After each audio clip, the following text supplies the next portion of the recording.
Agora, Raquel, no Boletim Focus, a perspectiva do PIB, ela foi elevada pela 7ª vez. Como que você tem avaliado essas revisões de crescimento? Isso é otimismo com a retomada econômica, com o cenário de vacinação? Ou ele tem relação com o bom momento das commodities que a gente comentou e que nós estamos vivendo hoje? Olha, eu acho que, como tudo em economia, né, nunca tem uma única resposta.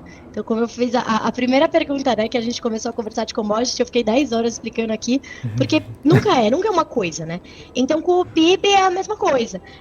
Assim, a nossa perspectiva, a gente também foi surpreendido para cima, então a gente mudou a nossa projeção já uma vez esse ano, então a gente tem uma projeção de crescimento de 5,2% do PIB, ela estava por volta de 3% no começo do ano. E o que aconteceu? Por que todo mundo foi sendo surpreendido?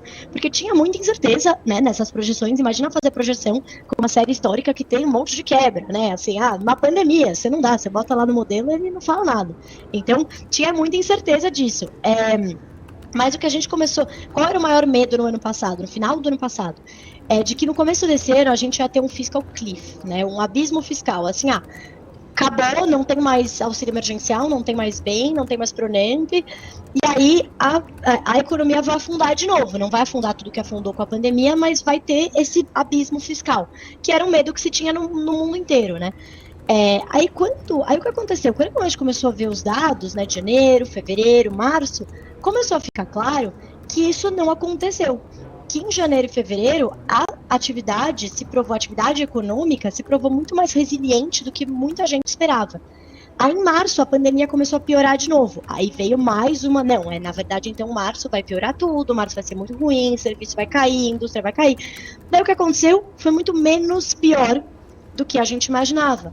Porque além das medidas de restrição terem durado um pouco menos, a gente também teve uma poupança circunstancial e precaucional das famílias, então que elas guardaram ao longo do ano passado, ou porque elas estavam com medo do que ia acontecer, se elas iam, enfim, ter emprego ou não, etc., ou porque, de fato, elas deixaram de gastar em algumas coisas que normalmente elas gastavam. Né? Então, e não precisa pensar, e quando a gente fala, né, parte da população fez essa poupança, a gente não está falando aí de pessoas ricas, né? A gente está falando aí, inclusive, de famílias que ganharam auxílio emergencial.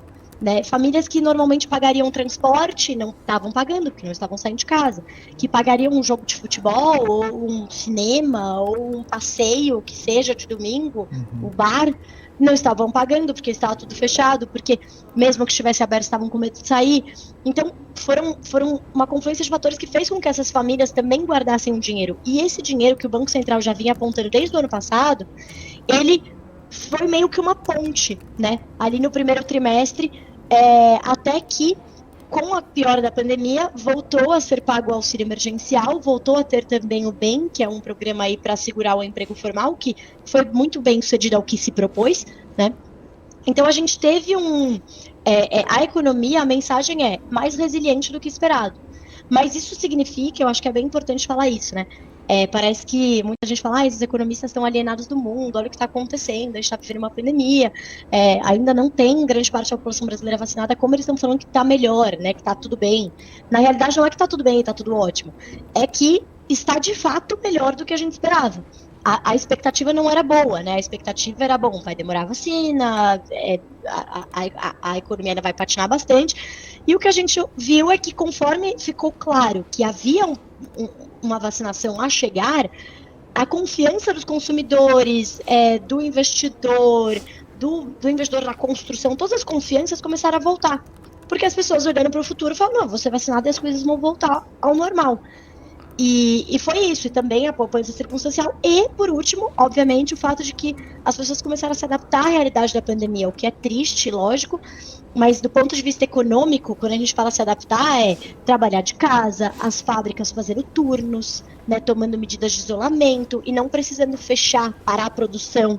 Né? Então isso também contou com essa atividade melhor do que o esperado nesse trimestre. Então por isso que a gente começou a ver essas revisões na projeção de PIB. Mas isso significa que a gente vai ser extraordinário o crescimento esse ano? Não, vai ser melhor do que o esperado, né? E obviamente a gente teve a cerejinha do bolo, que foi as commodities. Então, quando as pessoas me perguntam, é só commodities? Não, não é só commodities, tá? O Brasil tem 70% de serviços, então não tem como ser só commodities. Mas, se a gente pega o agronegócio, que é a indústria, que aí a gente está falando de tudo que envolve, né? Não é só a agricultura, que representa menos de 10% do PIB brasileiro, você já está falando de 25% do PIB brasileiro. Ou seja, a outras commodities ajuda muito a toda essa cadeia de produção, que envolve indústria, que envolve serviços, mas ela sozinha consegue levar o Brasil para algum lugar? Não, né? A gente tem todo um resto de 75% do PIB. Então, se a gente está voltando melhor do que o esperado, não é só por causa das commodities, mas elas certamente foram uma ajudinha muito bem-vinda.